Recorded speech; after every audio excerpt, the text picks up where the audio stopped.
देश के एक बड़े हिस्से में तबाही आई हुई है।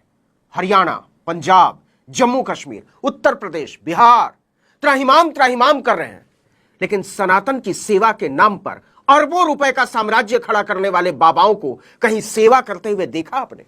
क्या आपने इस कथावाचक को पूरी आपदा में बिस्कुट का एक पैकेट तक बांटते हुए कहीं देखा?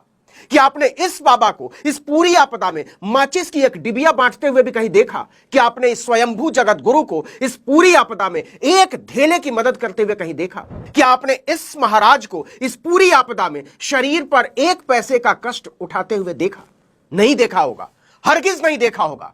मुफ्त की खाने वाले ये सारे तुंदियल थुलथुल खेले खाए अघाए बाबा जो जनता का माल लूट लूट कर तर माल उड़ाते हैं, वो सारे के सारे कहां हैं? न रामदेव का कुछ अता पता है, न अनिरुद्धाचार्य का कुछ अता पता है, न धीरेन्द्र शास्त्री का कुछ अता पता है, न रामभद्राचार्य का कुछ अता पता है, न प्रदीप मिश्रा का कुछ अता पता है, न डबल श्री रविशंकर का कुछ अता पता है, न जग्गा वासुदेव का कुछ अता पता है, न जया किशोरी का कुछ अता पता है, न रमेश ओझा का कुछ अता पता है।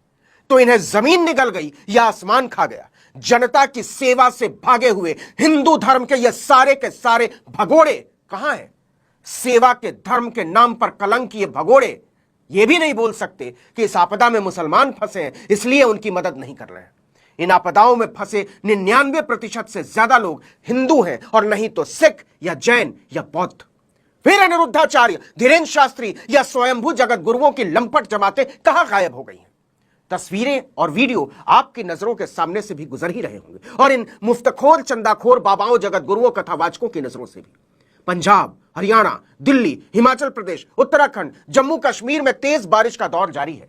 पंजाब के सभी 23 जिलों में बाढ़ जैसे हालात हैं।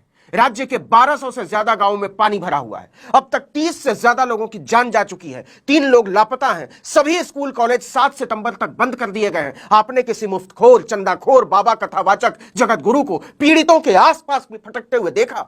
सवाल ही नहीं उठता। हरियाणा में झज्जर, हिसार, यमुनानगर, कुरुक्षेत्र, अंबाला, पंचकूला के कई हिस्सों में 5-5 फीट तक पानी भरा हुआ है। 200 से ज्यादा स्कूल बंद पड़े हुए हैं। अंबाला में तो हालात इतने बदतर हैं कि पूछिए मत। हजारों घरों में छाती डूबने तक पानी भरा हुआ है। 200 से ज्यादा स्कूल वहां बंद है। रामदेव उसी हरियाणा का बाबा है। पतंजलि ग्रुप की सारी कंपनियों का नेटवर्क आज 45,000 करोड़ रुपए से ज्यादा है।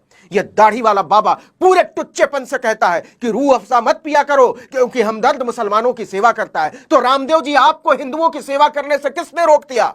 शरबत के नाम पर एक कंपनी है जो शरबत तो देती है, लेकिन वो शरबत से जो पैसा मिलता है उससे मदरसे और मस्जिदें बनवाती। ये 45 पैसे की भी जरूरतमंद हिंदुओं की मदद करने से भाग खड़ा हुआ है। हरियाणा के हथिनी कुंड बैराज से 67 घंटे से लगातार पानी छोड़ा जा रहा है। इसके कारण दिल्ली में यमुना नदी खतरे के निशान के ऊपर पहुंच गई। नदी के पास बना लोहे का पुल बंद कर दिया गया। यमुना बाजार, तिब्बती बाजार, मोनेस्ट्री मार्केट में पानी भरा हुआ है। निचले इलाके से हजारों परिवारों को अपना घर बार छोड़कर कहीं और शरण लेनी पड़ी है। नोएडा, ग्रेटर नोएडा के यमुना से सटे इलाकों में बने हुए सैकड़ों घरों में पानी भर गया। इसी ग्रेटर नोएडा में धीरेन्द्र शास्त्री महिलाओं को खाली प्लॉट बोलकर जाता है, लेकिन ऐसी घटिया बातें करने वाले तमाम लफंगे मदद करने के नाम से भाग खड़े हुए। और सुनिए, मथुरा में बाढ़ से कोई 900 परिवार प्रभावित है। आगरा में यमुना का पानी ताजमहल की बाउंड्री तक पहुंच गया। शहर के कई घाट और 8 शमशान घाट पानी में डूब गए। अनिरुद्धाचार्य नाम का लफाड़िया उसी मथुरा में रहता है, लेकिन मदद करने से भाग खड़ा हुआ। और सारे के सारे प्रभावित हिंदू हैं। हिमाचल प्रदेश में 1300 से ज्यादा सड़कें बंद हैं। 24 घंटे के भीतर मकान गिरने और लैंडस्लाइड से 11 लोगों की जान चली गई। अब तक कितने लोगों की जान गई है, कितने घर टूटे हैं, कितनी तबाही हुई है, इसका तो हिसाब ही नहीं लगाया जा सकता। गांव के गांव साफ हो गए। ऐसी ही हालत उत्तराखंड की है। ऐसी ऐसी भयावह तस्वीरें सामने आई हैं कि दिल दहल जाता है। इक्का दुक्का को छोड़ दें तो मरने वाले, घायल होने वाले, बेघर होने वाले, तबाह होने